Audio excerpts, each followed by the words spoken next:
আসসালামু আলাইকুম everyone, welcome to my another video. আজ ঘরে থাকা সাধারণ কিছু উপাদান দিয়ে আপনাদের জন্য অসাধারণ একটি রেসিপি তৈরি করব। সেজন্য এখানে কড়াইয়ের মধ্যে আমি সরিষার তেল দিয়ে দিয়েছি এবং তার মধ্যে অ্যাড করে দিয়েছি পেঁয়াজ কুচি এবং কাঁচামরিচ কুচি দিয়ে ভালোভাবে নেড়েচেড়ে এর মধ্যে আমি অ্যাড করে দিচ্ছি ইলিশ মাছের মাথাগুলো কেটে আমি ছোট ছোট আকৃতি করে নিয়েছি এবং এই তেলের মধ্যে ভেজে নিচ্ছি। এই তেলের মধ্যে ভাজার একটি কারণ হচ্ছে মাথাগুলোকে আমাকে আর আলাদাভাবে ভেজে নিতে হয়নি। তো এভাবে একটু ভালোভাবে নেড়েচেড়ে নিয়ে এর মধ্যে আমি অ্যাড করে দেব অল্প পরিমাণ পানি। তো এখন আমি অল্প পরিমাণ পানি দিয়ে ভালোভাবে নেড়েচেড়ে নিচ্ছি। দেখুন, আমি যে প্রসেসে রান্নাটা করছি আপনারা সেই প্রসেসে রান্নাটা করবেন। তো এখন আমি এর মধ্যে অ্যাড করে দিচ্ছি শুকনো মরিচের গুঁড়ো, হলুদ গুঁড়ো, ধনে গুঁড়ো এবং স্বাদ মতো লবণ দিয়ে ভালোভাবে নেড়েচেড়ে নিচ্ছি। রান্নাটা হচ্ছে আর্ট।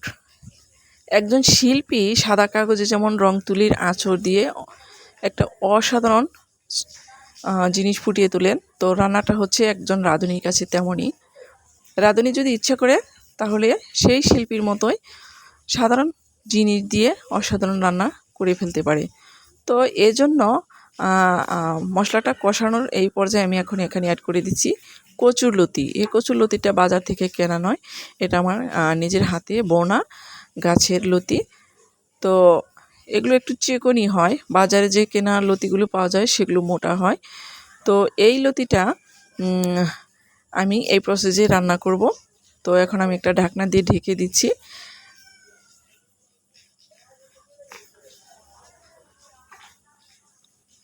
দেখুন, এখন আমি এগুলো নেড়েচেড়ে নিচ্ছি।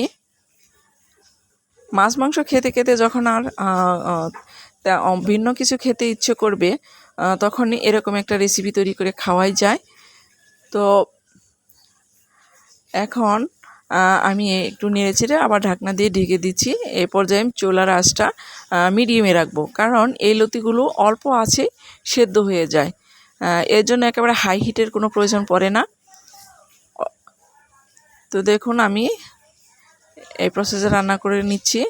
আমার এই ভিডিওটা যদি আপনাদের ভালো লেগে থাকে তাহলে অবশ্যই লাইক, কমেন্ট এবং শেয়ার করে আমার পাশে থাকবেন এবং আমার চ্যানেলটিকে অবশ্যই সাবস্ক্রাইব করতে ভুলবেন না। তো দেখুন, এই যে আমার রান্নাটা প্রায় শেষের দিকে। এখন আমি আরেকটু নেড়েচেড়ে একটু একেবারে লো আঁচে একটু চুলোর উপরে রেখে দেব। এভাবে কচুরলতি রান্না করে লেবু দিয়ে ভালোভাবে একেবারে চটকে চটকে খেলে খুবই ভালো লাগে। তো আপনাদের কেমন লাগে আমি জানি না। তো কচুরলতি আমার খুবই ফেভারিট এবং আমার খুবই ভালো লাগে এইভাবে রান্না করতে। চিংড়ি মাছ দিয়ে যেমন রান্না করলে ভালো লাগে, তেমনই ইলিশ মাছের মাথা দিয়েও ভালো লাগে। তো দেখুন, এই যে আমার রান্নাটা প্রায় শেষ। ধন্যবাদ সবাইকে আমার পুরো ভিডিওটা দেখার জন্য।